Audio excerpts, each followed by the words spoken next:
السلام علیکم۔ شادی ہوئی تھی پر شور قریب نہیں آتا تھا اور سب کو کہتا یہ بانجھ ہے۔ اس طرح اس نے دوسری شادی کر لی۔ جب ایک دن تنگ آ کر میں نے گھر چھوڑ دیا اور ایک مزار پر بیٹھ گئی، وہاں روز ایک فقیر آتا اور کہتا اپنے حق کے لیے لڑ۔ ایک دن میں اپنے حق کے لیے کھڑی ہوئی اور اپنے سسرال گئی، لیکن جو ہی سسرال میں قدم رکھا سارے قدموں میں گر گئے اور کمرے کی طرف اشارہ کرنے لگے۔ میں نے جو ہی کمرے میں جھانکا دنیا گھوم گئی کہ وہاں تو میں نے جیسے ہی اپنے سسرال کی دہلیز پر قدم رکھا، ایک فقیر میرے قدموں میں آ کر بیٹھ گیا اور کہنے لگا اللہ کے نام پر کچھ دے دو۔ میں اس فقیر کی جانب دیکھ کر سہم گئی تھی۔ جلدی سے اپنے سلامی والے پرس سے 1000 روپے نکال کر اسے دے دیا۔ میری ساس نے ناگواری سے مجھے دیکھا اور میرا ہاتھ تھام کر مجھے گھر کے اندر لے گئی، جبکہ میں اس فقیر کی پراسرار شخصیت کے بارے میں سوچنے لگی تھی۔ مجھے اس کی آنکھوں میں اپنا برا مستقبل نظر آیا تھا۔ میں نے جلدی سے سر جھٹک دیا، مگر میں کہاں جانتی تھی کہ وہ تو میرا رشتہ اب فیاض سے پکا ہو گیا تو گھر بھر میں خوشی کی لہر دوڑ گئی تھی۔ میں بھی خوش تھی کہ چلو میری شادی کے بعد میرے والدین کے سر سے بوجھ سرک جائے گا۔ بیٹیاں بوجھ نہیں ہوتی، مگر لوگ انہیں بوجھ بنا دیتے ہیں۔ خاص کر بھابھیوں کے آ جانے کے بعد بیٹیاں اپنے ہی گھر میں پرائی ہو جاتی ہیں۔ یہ رشتہ اچھا تھا، فیاض اچھا کما رہا تھا، سب کچھ ٹھیک ٹھاک تھا، مگر فیاض کے والدین زیادہ جہیز کی ڈیمانڈ کر رہے تھے۔ جب یہ بات مجھے پتہ چلی تو میرا دل بہت زیادہ غمزدہ ہو گیا تھا۔ میں نے اپنی والدہ سے کہہ دیا کہ آپ اس رشتے سے انکار کر دیں، ہمیں کوئی اور رشتہ مل جائے گا جنہیں جہیز کی لالچ نہیں ہوگی۔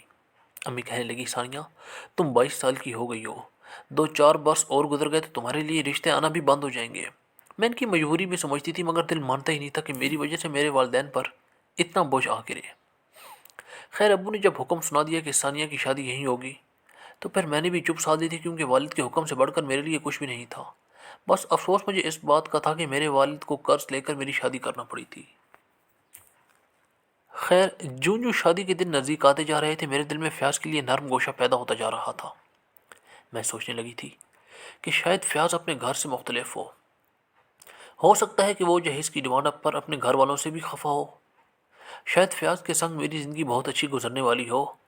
اسی شاید اور کاش کے دوران میری شادی ہو گئی اور میں رخصت ہو کر فیاض کے گھر چلی گئی تھی۔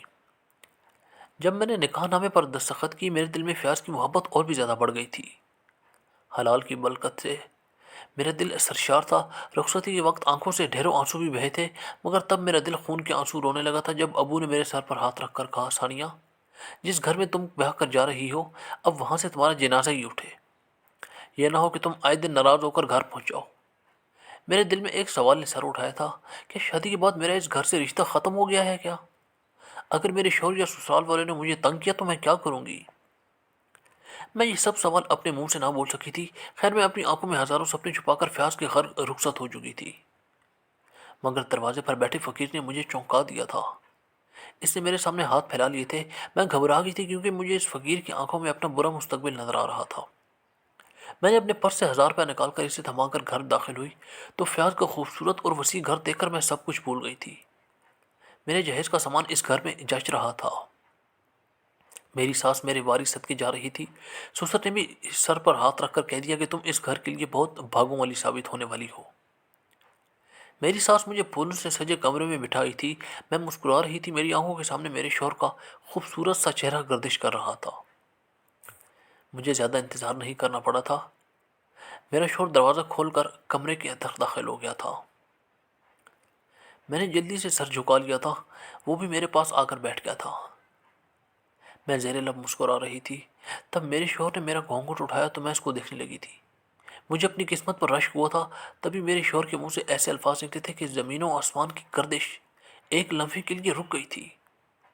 فیاض بولا، دیکھو تو میری قسمت کتنی خراب ہے، مجھے تم جیسی بانجھ عورت ہی ملنی تھی کیا؟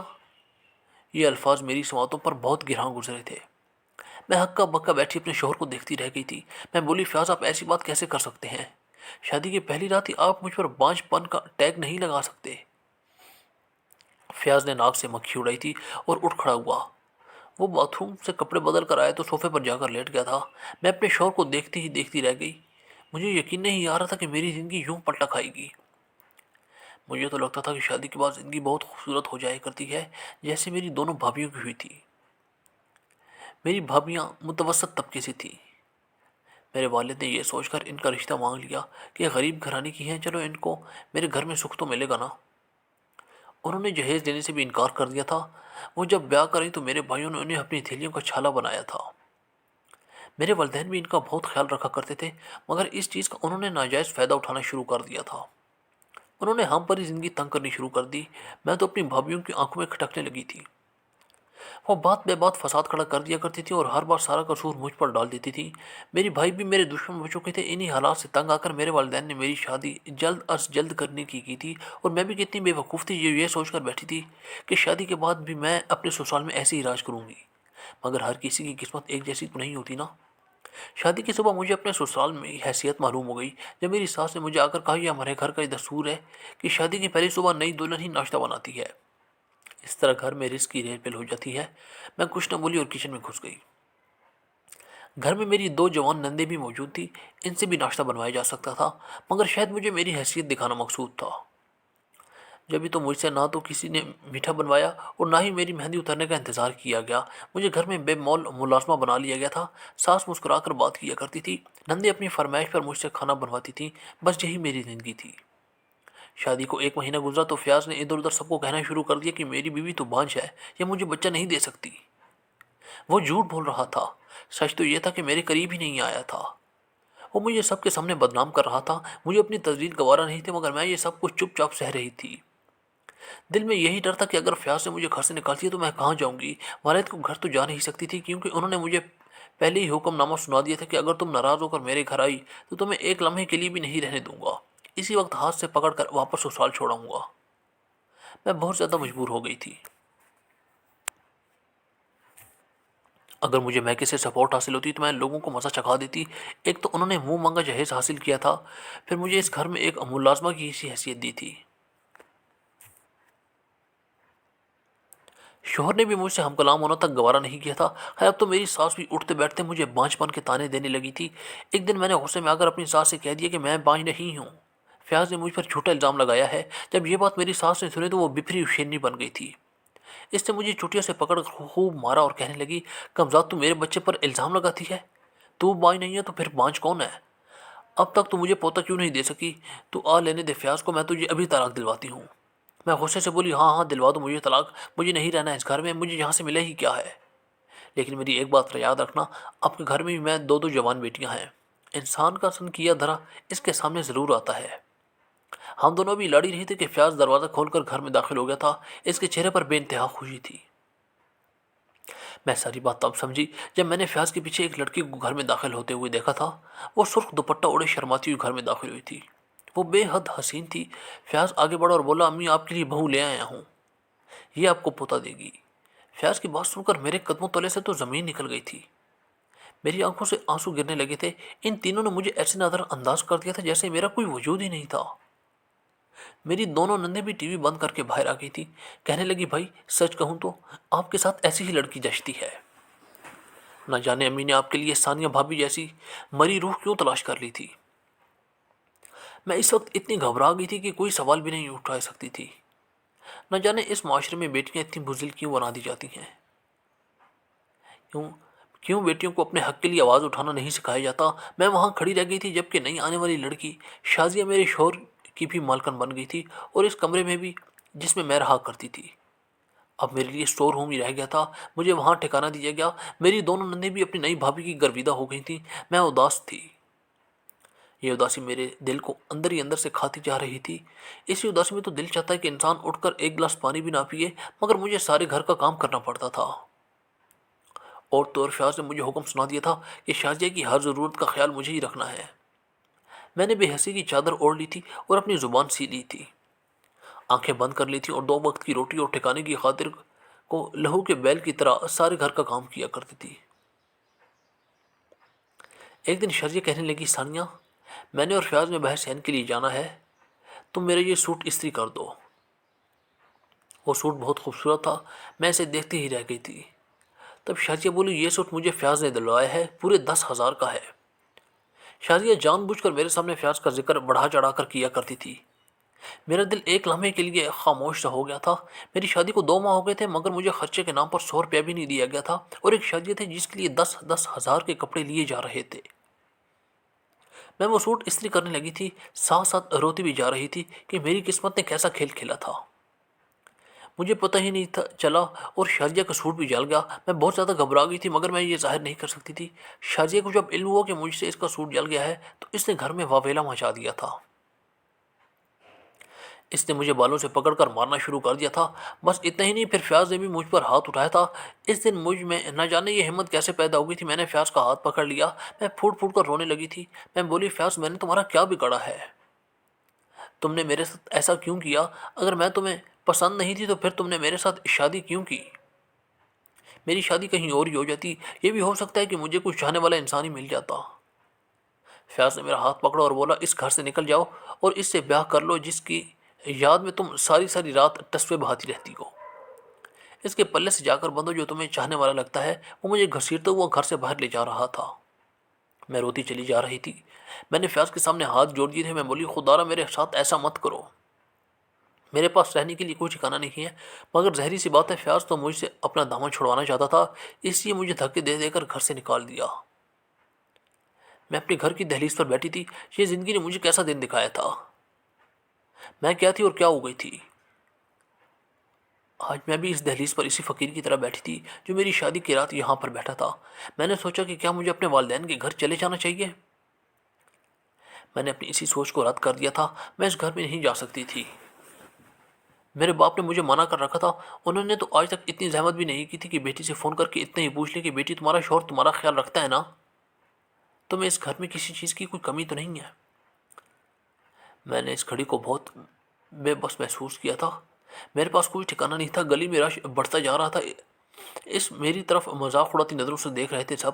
میں نے اللہ کا نام لیا اور وہاں سے اٹھ کر چل پڑی تھی۔ مجھے نہیں معلوم تھا کہ مجھے کہاں جانا ہے، بس میں جلدی جا رہی تھی۔ چلتے چلتے میں ایک مزار تک جا پہنچی۔ میں وہاں کھڑی ہو گئی، پھر سوچا کہ اس مزار میں جا کر میں اپنے لیے دعا کرتی ہوں کہ مجھے کوئی ٹھکانہ مل جائے۔ میں مزار میں داخل ہو گئی تھی۔ میں ٹھکانے کے لیے دعا کرنے آئی تھی، یہاں مزار نے مجھے ٹھکانہ دے دیا تھا۔ اس نے مجھے اپنی امان والی آغوش میں سمیٹ لیا تھا۔ ہر طرف سے اللہ ہو کی صدائیں بلند ہو رہی تھی۔ میں سوچنے لگی تھی، میری زندگی کا مقصد کیا ہے؟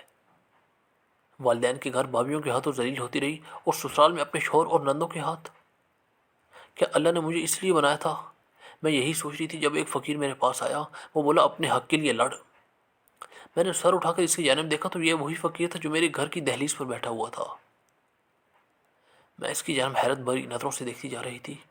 میں بولی، اپنے حق کے لیے کیسے لڑوں؟ وہ بزرگ فقیر مسکرایا تھا۔ وہ بولا، یہ تمہیں کوئی نہیں بتائے گا، تمہیں اپنے لیے سارے راستے خود ہی بنانے ہوں گے۔ میں رونے لگی تھی۔ میں بولی، میں بہت کمزور ہوں، میں اپنے لیے کچھ نہیں کر سکتی۔ وہ کہنے لگا، کسی بھی بندے پر اس کی طاقت سے زیادہ بوجھ نہیں ڈالتا اللہ۔ اتنا کہہ کر وہ چلا گیا تھا۔ اب میرے روز و شب مزار کے احاطے میں گزرنے لگے تھے۔